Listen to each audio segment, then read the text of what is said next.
sometimes people get self-care, self-indulgence, and self-sabotage all mixed up. So let's just take a minute, dive in. Let's talk about what self-care really is. Welcome to drmom.com. Self-care is one of those things that we talk a lot about in my field, in my circles, and it's kind of similar to when you hear people saying, I'm going to live my best life, right? And we're thinking, what does that mean? And sometimes people talk about like retail therapy and other kind of like spending splurge. And I want to go ahead and push back on that a little bit. I want to talk about what self-care really means, what living your best life really means. So it is certainly more than a one-time or single moment type of splurge. Okay, it sometimes can be, a financial thing. It can be something that you spend money on. But that can also be an indulgence of a bad habit or an unhealthy, ongoing attempt to escape from things that do need to be addressed that you're just constantly trying not to address and run away from. So that's not self-care. Self-care is a practice. It's not something you do once. It is something you are doing on an ongoing basis at an emotional, mental, social, physical, and financial level.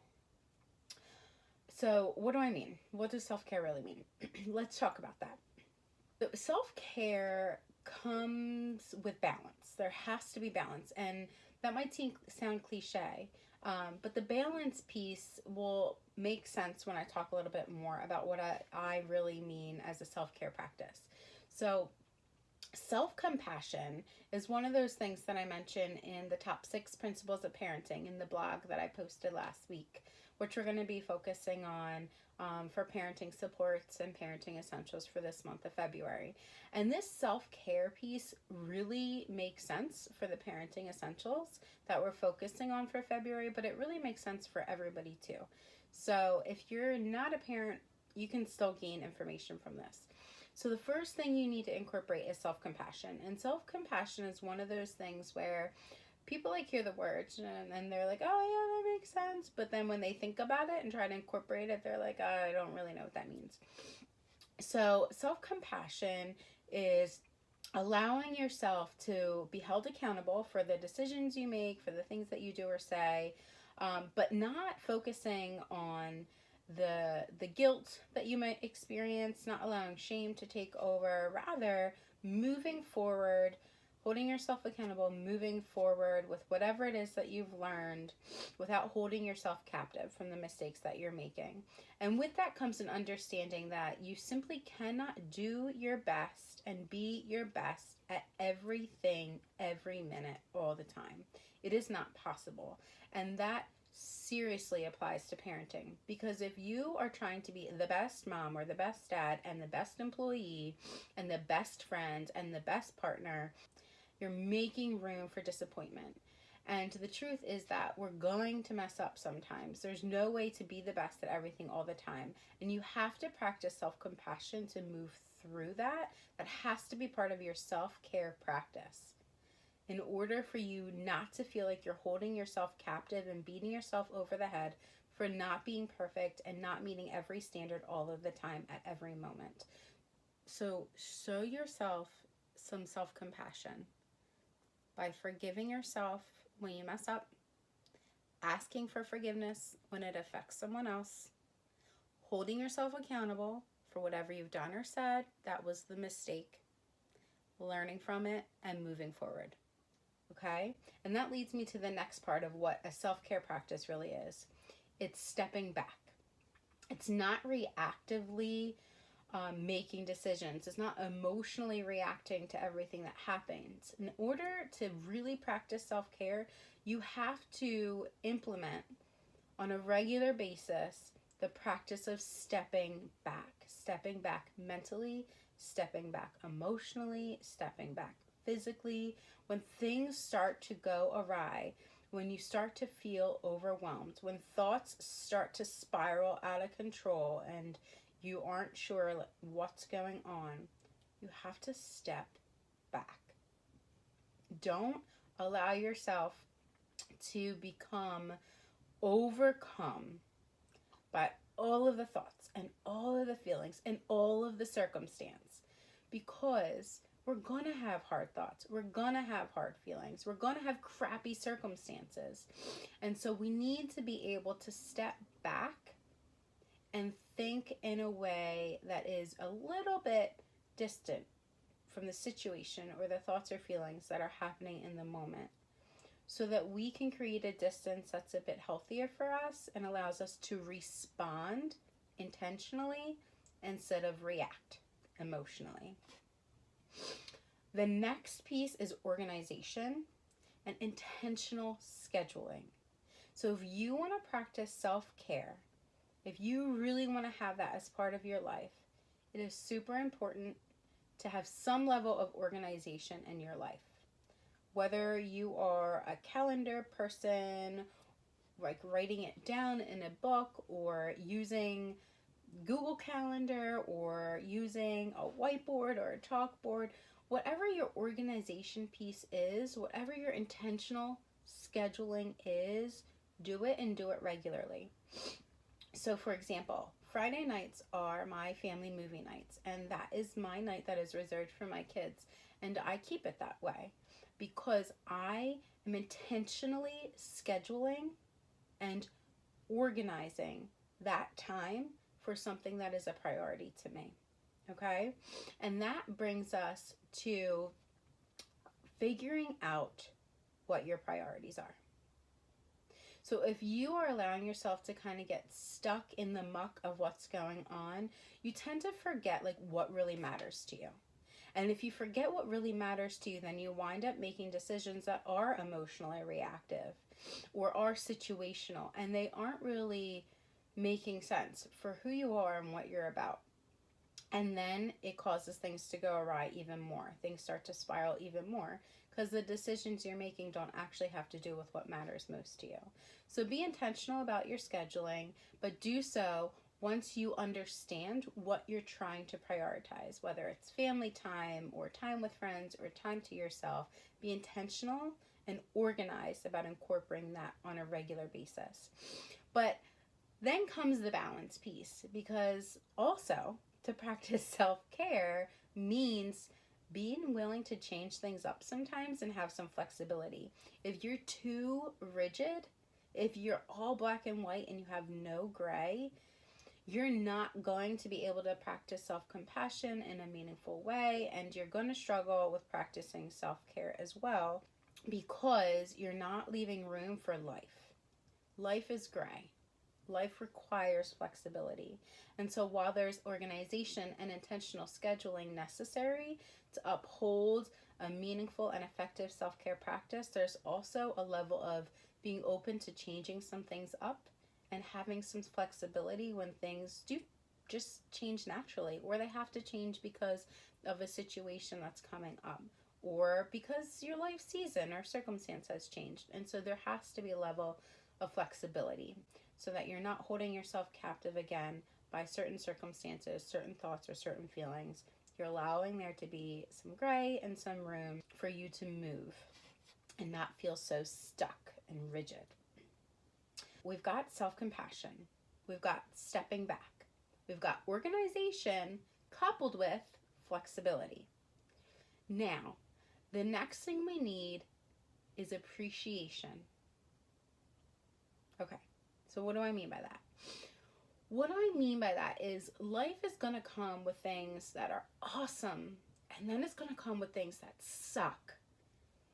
And the appreciation that you want to practice, it's a mind shift. It's a perspective that allows you to really appreciate and embrace the good, the stuff that makes you feel good inside, the stuff that's meaningful for you.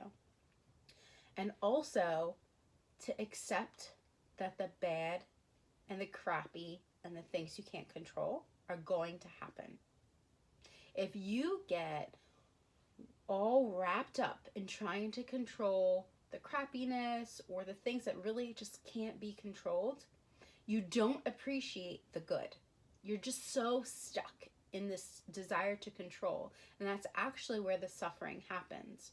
When you're not willing to accept and appreciate the good, and then also accept and appreciate just the bad for what it is and that it's going to be, it's going to happen, and you can't stop it, you start to suffer because you fight not just with yourself, but with the things that are happening in your life or just in the world or that are impacting you that you just can't actually do anything about. And when you can't do something about something and you're trying to do something about it, you drive yourself insane, right? And you start to feel pain, but beyond that, you suffer. So there has to be a level of appreciation and acceptance of the things that are great, but also an acceptance and appreciation for just the bad that comes in and out, the ebb and flow of life, and that you don't actually have to stay stuck. And so that brings me to the next self-care practice tip. You gotta move. Don't stay stuck. If you stay in the stuckness, self-care and self-compassion, for that matter, feels so distant and so impossible because you start to feel hopeless. You can't see the light, you can't see what's around you, you see the dark, you stay stuck, you can't move. You have to move. Now, here comes the balance with that. Being present instead of unnecessarily busy. So when I say move, sometimes people's minds go to, I gotta stay busy, I gotta be moving, I have to, physically moving, I have to be doing something, I have to be productive, concretely productive, I have to be doing something that's showing someone that I'm doing something. And you see my mind and my thoughts and my speech is going faster because I'm just getting wrapped up in things that I'm trying to control. That's not what I mean by move, and that's not what I mean by being present. Moving instead of staying stuck is a perspective and mind shift that allows you to say, okay, this thing is happening, this difficulty, it's going on, and maybe I can do some things and maybe I can't do some things, but I'm not going to just sit here and harp on it. I'm going to move. I'm going to do what I can. But being present, the balance of that, instead of unnecessarily busy, means I'm not going to try to do things I can't do. And also, I'm not going to do things that don't really matter. And I'm not going to spin my wheels for the sake of spinning my wheels. I don't actually have to. Because the decisions I'm making, the organization, the intentional scheduling, all of the things that I'm doing connect back to what really matters to me because I've prioritized my values. And so I can be present in the moment when I'm with my family because I have made the time intentionally to be with them on this Friday night, right? And I have made the time on this Thursday morning to really focus on this workload that I want to do well at. And so I'm going to be present, not unnecessarily busy, not focusing on these tangents, but I'm going to be present on the task at hand because at this time this is meaningful for me. And there's something that I can do about it. Be present. Don't stay stuck. Don't harp on the things you can't control. Don't worry too much about the past or too much about the future. Be planful about the future and learn from the past. But also, be present with where you're at. And if you're intentionally scheduling it based on your priorities, and you're stepping back and practicing self-compassion when things get really rough, then it makes being present so powerful and worth it. It's not easy. It's not easy to practice any of these things, and that's why I'm talking about it. And trust me, I have learned from experience. A lot of people have asked me over the years, Tony, how do you do this, that, and the other, all of these things all at once, are you even human? And I don't mean that as a humble brag. I honestly mean that as I learned about all of this by learning what doesn't work. So I say this not just from professional experience, but also personal experience as well. So get real about your core values. Remind yourself of them when you're feeling lost in the shuffle. And make this self-care, this living your best life, a practice. A whole body practice. Not one splurge. Not one retail therapy shopping experience.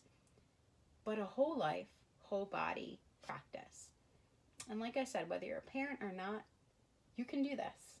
It's not easy, but I think you can do it. And if you give it a try for, say, at least 2.5 straight weeks, 21 straight days, let me know how it goes.